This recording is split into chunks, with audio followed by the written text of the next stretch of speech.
Resilience is the ability to bounce back from difficult life events, and we've all had our fair share this year, some major detours, but we're ready to get back on track.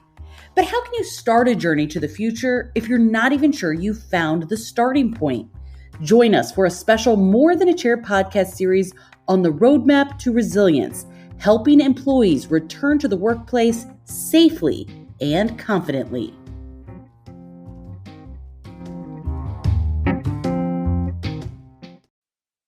Welcome to the More Than a Chair podcast by Business Furniture and Choreo.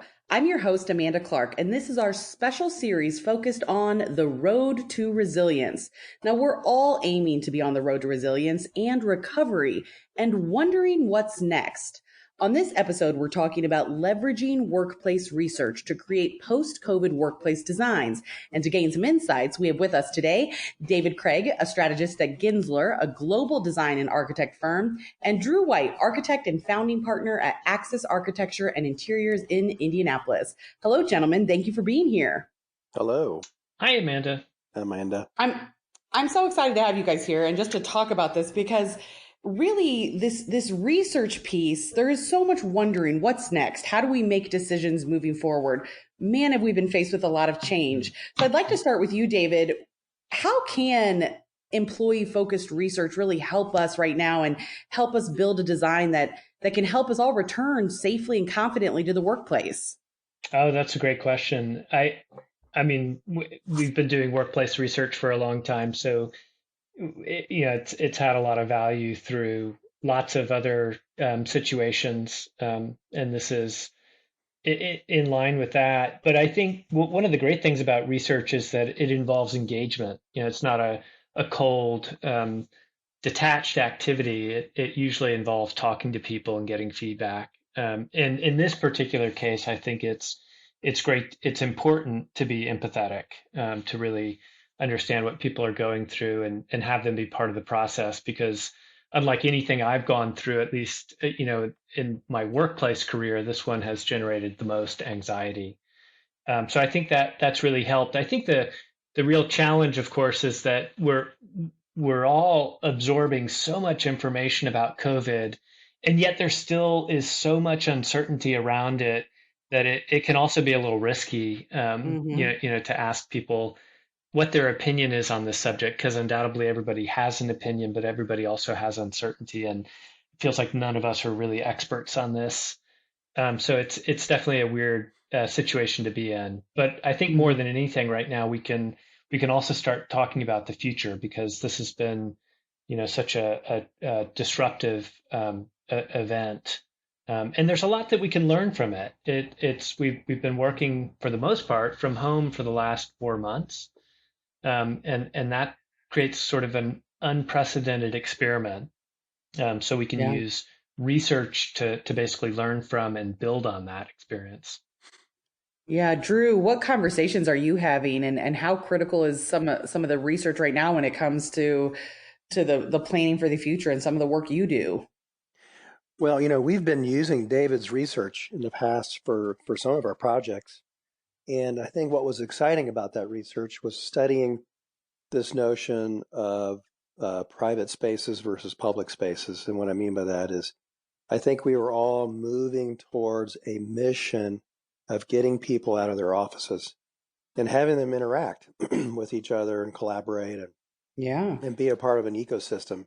And now we have this new overriding, I call it, influence, and it's COVID. And in the past, it was exciting to help a company push them forward in terms of discovering how mobile they really are and how mobile they are within their environment. And now we have to get them over the hump on it's okay, it's safe to come back to work. And here are the kinds of things that we can do to help bring people back and let them be safe and still be collaborative. So it's a new wrinkle, and I'm sure Dave is excited about it as well. And it's not just about convincing someone to be mobile now. It's now convincing someone to be safe. So it's a different mindset for sure. Yeah. David, what kind of information are you gathering? What are the critical questions and information that we need right now to start these conversations?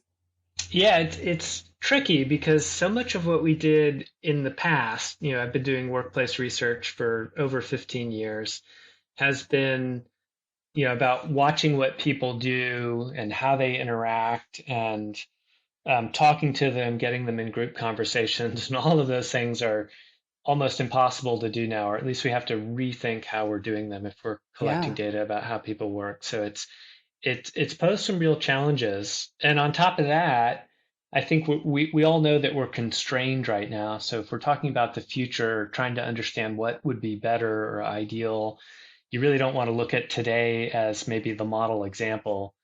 Hmm. Even people who are saying that working from home has been beneficial or has created new opportunities. There's many other people who are at home with kids right now, or other constraining situations that you really don't want to build on per se. So it has made things difficult, but it's also, I think, forced us to think differently about how we collect data. In some cases, Hmm. we're trying to do things retrospectively to, create new tools and look for data sources where we can see how we used to work before COVID. We've been looking at some of our benchmark surveys and using them as a point of comparison from the past. We've also been coming up with ways to engage people constructively and interactively, but virtually, not face to face. Yeah. And one of the silver lining to that is that, at least in the consulting world, it could lead in the future post COVID to maybe less travel and more sustainable ways of engaging people around the world. Hmm. Over my career, I've traveled all over the place, in dozens of different countries, not to mention almost every state in the US. And Yeah. while it's been great, again, to be able to meet all these different people and see their cultures firsthand, and really valuable, I think, the less time we spend on planes is the better for our planet. So it's probably opened up some opportunities as well. I think one of the other areas of innovation is in thinking about not just a point in time data collection, or like we'll do a survey just to see how people work. In this case, how people work is changing and attitudes are changing. So Yeah. there's one survey, for example, shouldn't really drive decision making. We need to think more about continuously monitoring how people are working, and how they're feeling about work. So it's led to, at least for us, some shorter, more frequent pulse surveys versus annual surveys. Yeah. Drew, what missteps can happen if we forget to ask the questions, if we don't value the research? What kind of mistakes do you see happen? Well, we're seeing it with some of our clients. We were in the middle of planning a new project for a construction company here in Indianapolis, and Hmm. as soon as all of us were infected, or not infected, but affected by the virus Yeah. in mid-March, they canceled the project Mm, momentarily, and then now they have installed, believe it or not, plastic shields around all of their current mm, Oh oversized man. workstations, and they also mm, have their private offices. And so what I did is I called one of their leaders and said, "Well, how's this environment, and how's it working out?" And he made a joke that it felt like that they were in a hockey arena Yeah, with all I'm the sort sure. of the shields that are around them. And I had warned him, very early on, don't overreact and don't make an investment in something that may have the ability to be flexible and change in the future. And so I think we do know of some of our clients that are overreacting and are just, want to get people back into the studio. They're not making the right kinds of decisions or plans. And in effect, they're sort of going back to some of their old tendencies. And we do that as human beings. We think that's whatever's comfortable. So I think the answer to the question is yes, there are people who are misstepping and not Hmm. understanding that the future it's going to change for sure. But we need to be mm. flexible in the decisions we make. I don't know if that answers your question, but I hope it did. Yeah. Yeah. Oh yeah, Well, for sure. yeah, just to build on that, Drew, that's kind of been the value of going through a research process to make decisions about the workplace. It forces you to be a little bit more thoughtful and to think through different scenarios, and to use data to try to forecast as much as possible and identify what's really important. Otherwise, you can get trapped in sort of short-term decisions that constantly change, and the last thing you want to do is make a big capital investment based on that kind of thinking today. It may Yeah, be the yeah. right decision for a week, but it might be outdated very quickly the way things are going. And I think, unfortunately, that kind of thinking can support someone's original thoughts or think, I didn't want to be in a mobile environment to begin with, so this just Hmm. helps their case, which is unfortunate. Yeah. Mm-hmm, mm-hmm. Yeah, I mean, I feel like it's just changing so much. When we first were doing this, I thought, okay, well, working from home, this is kind of fun. And now I am craving collaboration, and I'm finding that it's taking me longer to get my job done, and it's some of that frustration. Hmm. It's built up over time. David, what types of job functions are you seeing that are working better remote, and then the others that are craving that Yeah. collaboration? And how are you determining that? Yeah, that's a tough question because you can look at work styles individually, what an individual spends their time on and how they work. But it's also important, I think, to look at the organization, at teams, at departments, at whole companies, to see how they work. And those could drive different kinds of decisions about who's in the office. From an individual perspective, we've definitely seen that people who before COVID tended to do a lot of virtual engagement, virtual collaboration, or do a lot of focused work, or some combination of those two things. Those types of people tend to be much happier today. They tend to say they have better work-life balance, that they're more productive. So by a lot of indications, at least individual indications, they're doing well. It's people who, again, before COVID, tended to work in a way that valued face-to-face collaboration, or maybe more transactional as opposed to deeply focused, concentrative work, that are Mm-hmm. struggling today. And those, yeah, we've seen it in some of our national surveys where we've looked at things before and after COVID, and seen these trends. The people who have a more virtual or deeply focused work style, um, they represent typically about 40% of the knowledge workers, at least in the US. And they tend to just, again, have overall better indicators. I think that the challenge is that we're also seeing that organizations are missing out on knowledge sharing, sense of community, culture building, Mm-hmm. by not being physically present. It may be that we, over time, start to figure out how to work virtually and get those things, get the knowledge sharing, get the community, get the culture, but it's hard to imagine right now. A million Zoom calls will not create those things. So, even if you decide to send 40% of your work, uh, your employees home, or let them continue working from home because of their individual work styles, that could hurt the rest of the organization, because people who rely on, again, having a sense of community and knowledge sharing, are going to miss those people too. If you go back to an office that's only a quarter full, Mm-hmm. those things might not be very strong. So it's tough, but to answer your question, yeah, there are definitely some types of people that are happier about working from home than others. Yeah. Yeah. And then so much of it is emotional. Hmm. Yeah, absolutely. Well, and I guess for us, it's just using our own studio as an example. We work on projects from the beginning to the end, and I do think, and David understands this, the conceptual component of a project, the upfront, intuitive, impromptu kinds of things are hard to do in a Zoom call. But we are finding that the production side of a project, the kinds of getting the nitty gritty done, the drawings on the sheets to help support the construction of the project, can be done fairly effective from home, and we are able to share knowledge because we have designed spaces with details that might have been similar from the past. And so I think the front end is tougher, and when we're not together, and the back end seems to be working fairly well. We're even finding Mm-hmm. ways of presenting interior finishes and conceptual imagery and all that virtually, and our clients seem to be receptive to it. The biggest challenge, though, to us as a practice is finding the work. And that was done not virtually in the past, not at all. I mean, it was Mm-hmm. about being together and being at a chicken dinner or Oh, yeah. being at a cookout or, just being at a neighborhood meeting or being a part of a board. And, for someone to know that I'm an architect and a part of something, that's hard to do on a call. So we're at the front end of finding the work, developing the business has been, I Mm. think, a big challenge. Yeah. And Oh, we have to And get that's better at absolutely. it something because we're doing it together. yeah. So Yeah. be interested to know what David has to say about that.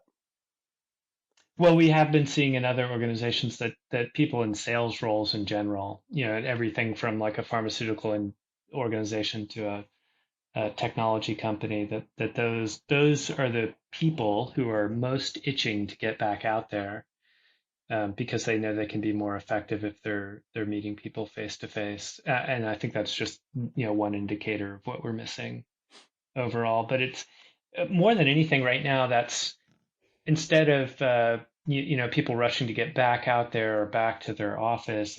It's changing how people are thinking about the long term.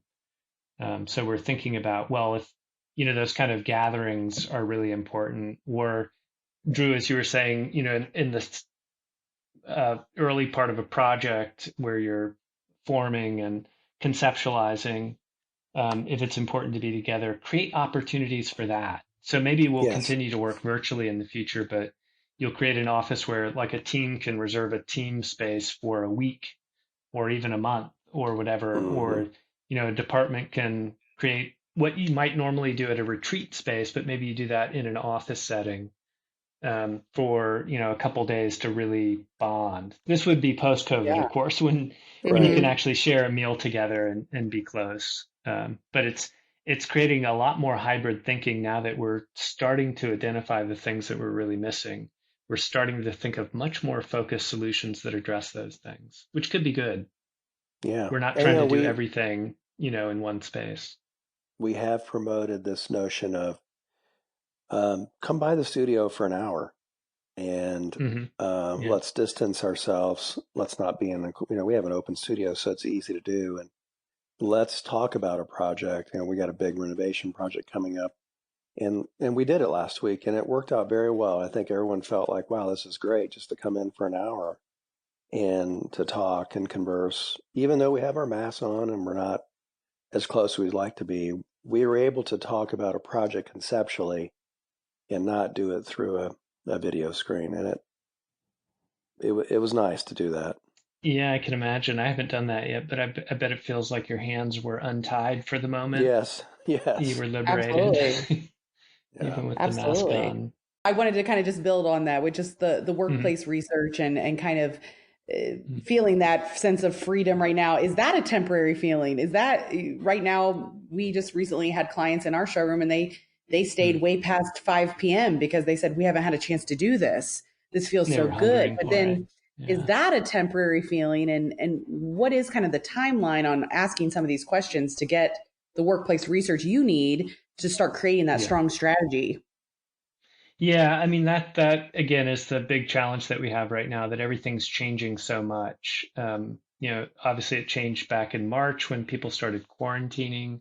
That was brand new experience that was really hard to compare to anything else. We sort of settled into that, then we burned out on that, and people are experiencing Zoom fatigue or were. And you're right, as we start to go back or have these kind of little experiences here and there where we see people face to face, it's going to feel unusually refreshing. So I don't think we want to base our opinion or our future planning on any of these little snapshots, no, because they're so episodic. But so I think for us, we've been spending much more time recently in our sort of workplace research process focusing on scenario exploration. So, which is more of the qualitative side of research or more of the creative side of research. We're creating workplace hypotheses and just mentally kind of testing them and exploring them and getting feedback on them. Because there's really, there's there's not a lot of research you can do to prove right now that what you're doing is ideal because we're in these very unique situations. It's not like the ideal sort of controlled double-blind experiment where we don't really know what's going on. We're hyper conscious of everything and probably reacting much more to the experiment than to reality. I So I do think think it what's does. Yeah. Sorry, yeah, go ahead, I Drew. Go do ahead. think what's exciting is that we're finding, David, that many of our corporate clients here in the Midwest um, have this strong sense of trying to understand what research is and how it can Hmm. better their workplace.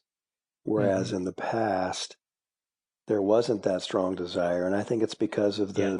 the crisis that we're all going through, and even to Hmm. the point where some of these clients are claiming that they understand their culture better than others and start to become their own experts, which I don't know if that's appropriate or not, but they are making those claims. And I think Hmm. for me, it's Yeah. exciting only because at least they're thinking about what the future workplace can be. We still Yeah. have to help them get there, and we have to have the appropriate research and the right kinds of questions to get that information out of them. It's not just reacting to our safety issues right now. Anyway, Right. so Yeah, I think it's created such a big disruption. The yeah that there's this term in management called managing by line of sight. Sometimes it's managing by butts and seats. Mm-hmm. But a lot of managers have this false sense of awareness, like they know what's going on, they know whether people are being productive, they know their culture because they're in it. But yeah, I think through this disruption, I think a lot of them, people who have relied on that assumption, now realize that they don't have control and they don't know what people are doing, and they don't know how to, guide the culture virtually. So it was kind of previously at least a false sense of security. And now that they don't have that, I think you're right, Drew, that people are much more interested in trying to figure out what's going on. yeah, It's been interesting for us. Surveys are one of many tools that we use that we've used with you, Drew, and with uh-huh. Choreo. It's one of the more useful tools because we can shape survey questions, to address unique issues. So we almost always use it, but it's been really interesting how many organizations have jumped at doing surveys now when before sometimes people are reluctant about sending people questions, and everybody just wants to know what's going on. Leaders especially want to know what's going on Yeah, Mm-hmm. right now. because they probably feel like the survey is a way of controlling the situation Hmm. or taking a snapshot Yeah, of what's going yeah, on. It's all about right. trust too, Mm-hmm. And even and just butts in doing the a seats pulse doesn't check. work. Yeah, No, it doesn't. And Yeah. just doing a pulse check. I mean, I feel like we've been constantly sending out, surveys to the team, giving opportunities for anonymous feedback. And sometimes when you're looking at from a leadership perspective, the answers you get back are, you realize you were without kind of gaining that pulse check Hmm. from your work community. Um, Drew, it might be too early to ask this, but I'm just wondering, are there certain things about the workplace design that you know for sure are going to be different now than they were pre-COVID, pre all this? When you were talking to people back in January, are there certain things that you're like, yep, we're not going to be, that will never be here again? I don't know about that as much as I do think that there's an opportunity for us as designers, for Choreo, uh, for Axis and Gensler, and for business furniture, for all of us to open up our toolbox a little bit and study things that might not have been conventional in the past. And what I mean by that is maybe this will help us design a future space that can help us with future pandemics and future influences. So I think it's exciting. Um, do I think open plans will still? Yeah, I think open plans are important. Mm-hmm. Do I think, unfortunately, will there be more private spaces? There might be. Will people work from home? Yes. I think so. I guess what I'm saying is I think this has allowed us to shake up the whole system, and I'm excited about it. Yeah. I really am. I think it allows all of us to be better at what we do and to design spaces that are exciting inventive and innovative at the same time. We have to consider all the factors. So I just think it Yeah. opens up our toolbox. Yeah, it's definitely stirred the pot in a good way. Stirred the pot is As a great way of tragic putting it. and difficult as it's been, it's leading to change, and I think that'll ultimately be good in the long term. But yeah, I think it's really hard to predict right now. I think you'd really be risking your future reputation to predict anything at this moment. Hmm.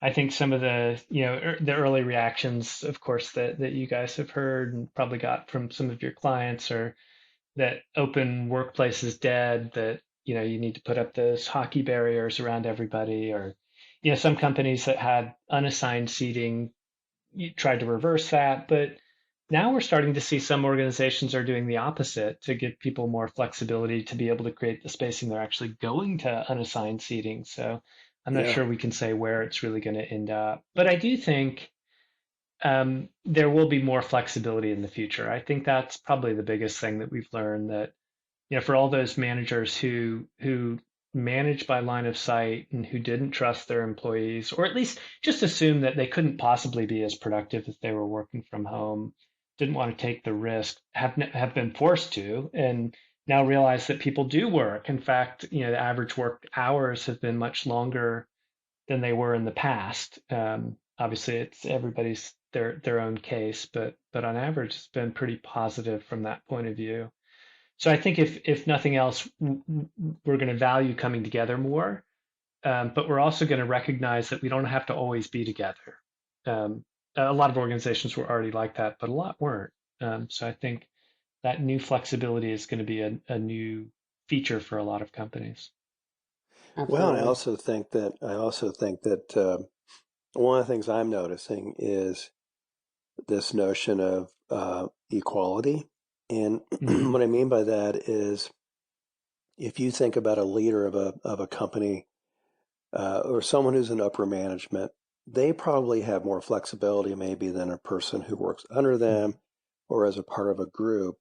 And wouldn't it be great if that person who was under that leader could also operate in the same manner Hmm. and have a flexible schedule and be able to still get their work done within a day's time? And I think that's going to happen too in the future, that we're going to be all treated maybe more equal in the way that we get our work done. And that's kind of exciting, because then it allows each of the employees to be their own little business owner and be Hmm. entrepreneurial at the same time. So I Hmm. would love to see that happen Yeah. in terms of the It's barriers.